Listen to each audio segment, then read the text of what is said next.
don't know what this is gonna be.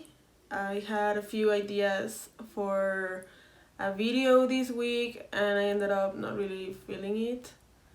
So I guess this is kind of gonna be a little bit of a babble. I don't really want to cry on camera until I get back here, so I'm gonna hold off. And so yeah, I guess let's start. Editing last week's videos really drained me a lot. I don't know why. Well, they were both half an hour and I like to subtitle my videos both in English and Spanish because I be speaking Spanglish a lot. So yeah, that's probably why I've been feeling really drained. I just feel like I hadn't had such an emotional meltdown in a while. Like, I think I have been pretty stable for about, what, like a month, I think. By the way, I forgot to mention this sweater. My sister was bullying me about it. She said that it was Chucky's sweater. I see it, honestly. I've been trying to find like a balance between understanding when I'm crying over spilled milk, but also validating my own feelings and not like hiding them under the rug. And I mean, in doing so, I realize that most of the time it's like these little tantrums that I throw with like at myself just like for really dumb things, like just technical difficulties or daily silly arguments, I suppose. And so yeah, that's why I've had to like identify a couple of triggers that just make me lose my shit. I mean, that's why they're triggers, right? Oh, this one I've noticed recently: craving validation of even strangers. I'm starting to live a life where I try to look at every single possible situation through like a filter, like the filter of compassion. And I'm not really a religious person, but I think I'm learning to have more faith. At least I'm now more comfortable believing that there's something out there that's bigger than me, that has my back, even if it's not like in the real life 3D world. The whole reason this started was because of past situation that I felt that really broke my heart. I felt pretty blindsided. I felt just really dumb for really even allowing that to happen to me. And so, as I was saying, part of it came through because I was resorting to plenty of tarot readings online. I was trying to make sense of the situation. I was trying to figure out where I went wrong or what had happened with the people that were involved. And it got to a point where it was very obsessive. Like, I feel like I was going down a rabbit hole of just endless tarot readings. Oh my gosh, it was like every day I will wake up and watch like 20 readings, and then I will do whatever I need to do at home. And so I would just refresh the timeline, refresh on YouTube to see if they would post more and more and more. And that was pretty much what I will see before I went to sleep, which was pretty unhealthy. And you, like, I don't know, I guess you probably are watching this and you're thinking, well, that's very stupid. Like, who even does it? Like, that's not real. But the thing is, like, I don't know, I feel like when you want to believe something. I didn't put on earrings. I just realized now that I touched my ear. Can one thing go right? See, this is what I'm talking about. I'm kidding. That's not that serious. Your mind is so powerful that it will accommodate everything to fit your narrative. Like, at the time I will watch all these tarot readings and I will be like, yeah, that's exactly my situation. Like, that's exactly how this person behaved. And that's exactly what I went through. That's what happened. That's what I'm feeling. That's what I'm going through. Like, I even got to a point where I was being pretty unfair to the people that were involved in that, just because I was making up all these conclusions in my mind, which in a sense, like, part of it is because I didn't get the clarity or the closure that I felt like I needed. If anything, I was not gonna get that through countless YouTube videos. Not all of them, but most of them are really aimed, like, it's marketing. Like, the way they speak, they're rephrased, so most people will relate to that. I mean, most people have been through heartbreak, right?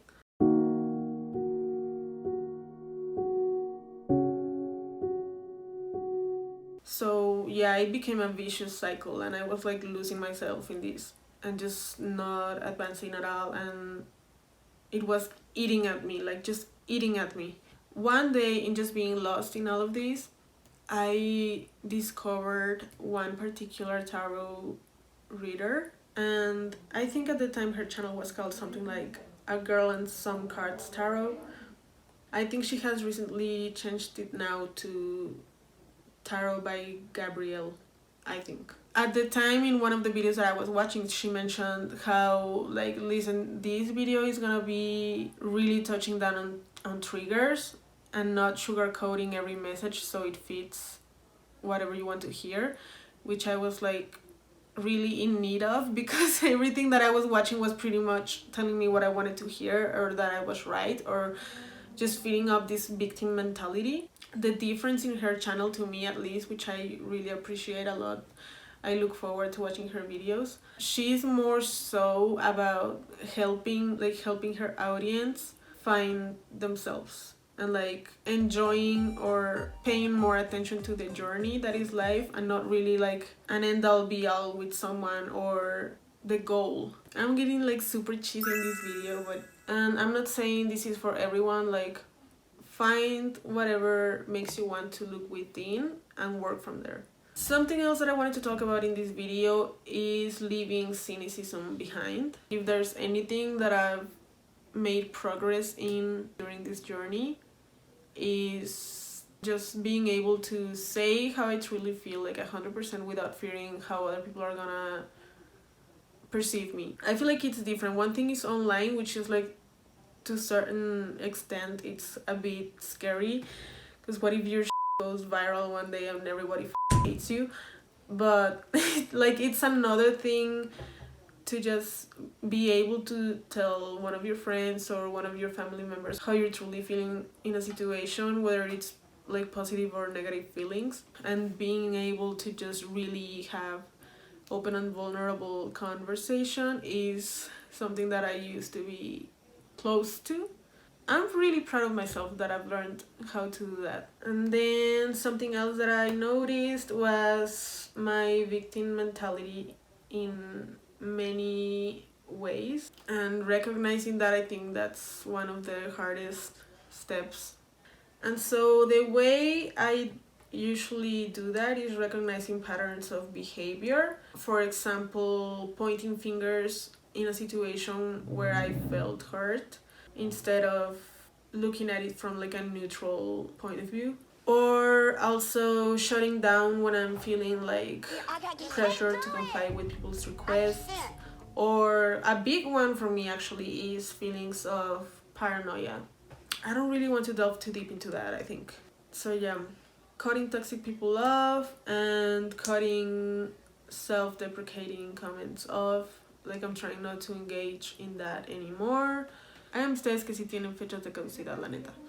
If a person no longer aligns to my values and my morals, or what I stand for at least, or like at least respect that, then you're not meant to be in my life, and that's okay. And I'm not gonna hold any hate in my heart. I'm not gonna hold like resentment. I'm not gonna speak ill about you unless you really pissed me off, but I'm trying to not retaliate even in such cases.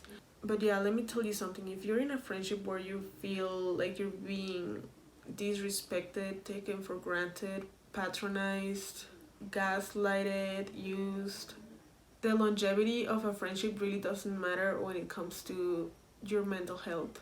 Sometimes we let a lot of slide.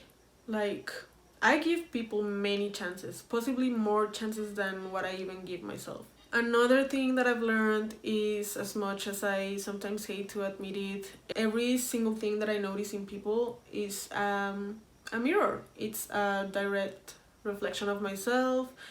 Like, the positive and the negative, if I'm recognizing that in someone else, is because I've seen it in me before. So that sometimes helps me to pinpoint areas of myself where I need to either enhance that or work through that, you know? Things don't happen to me.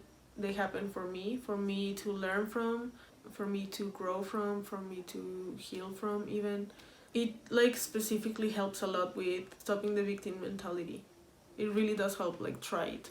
Really try it. So yeah, basically anytime I feel played by someone or hurt by someone now, I try to like look at it from a higher truth. I try to look at it as an outsider, or I try to really analyze like how did this happen. Like, even if that person hurt me, I still try to flip it around, like to ask myself, okay, how did I treat this person prior to this happening?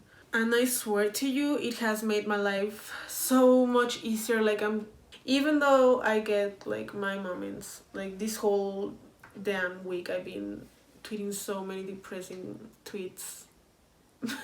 But like, it really has helped me. Now I know that I accept what I believe I deserve, so that like just that thought process alone has made me change like a 180. And it has really helped me to come to terms with the fact that I can't and I shouldn't want to control every single situation that is happening, or every single connection that I have in my life. It really helps me trying to at least prevent cycles from repeating themselves over and over again, and just really taking accountability for my actions and my emotions, and not like storing it away in a box for someone else to deal with it for me or to heal it for me, because only I can do that.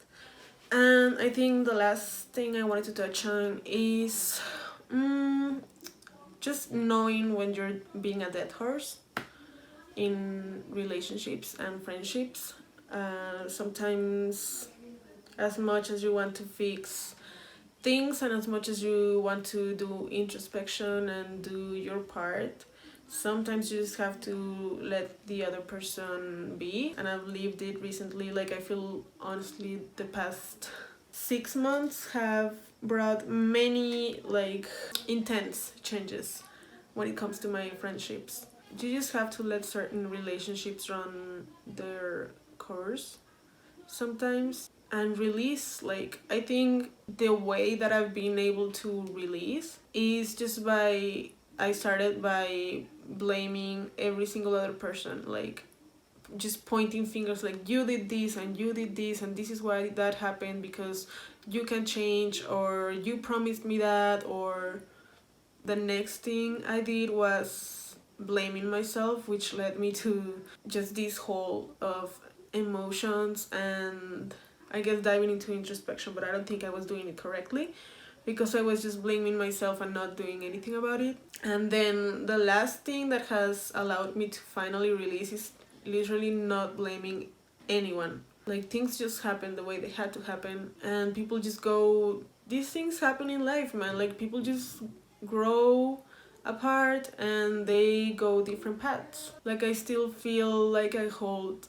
so much love in my heart still for the friendships that I'm talking about right now, regardless of whether we speak again or not. What I take away from it is just like the nice experiences and everything that I've learned from them, and the good things that happened in them, you know?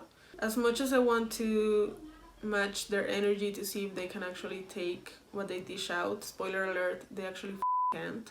There's no point to it really. Like, it leads nowhere. It just drains my energy, probably makes the other person feel bad. That doesn't like add up to anything that I'm working on right now. So why would I even engage? I would just rather like just walk away from situations that no longer serve me. I mean, I'm all for personal growth and people learning at their pace, but honestly, once somebody really shows you who they really are, believe them. And despite how bittersweet it may be to break off connections sometimes, I just have to like take it for what it is. Like, those connections ending in a really petty way. I don't know, I just feel like I can now detach from all of that pain and all that hurt and just make room for more love. Just either coming from other people or just loving myself. And that's it. That's all I have to do. I hope this wasn't too boring. And if it was, well, at least it helped me, you know, because it's been a tough week.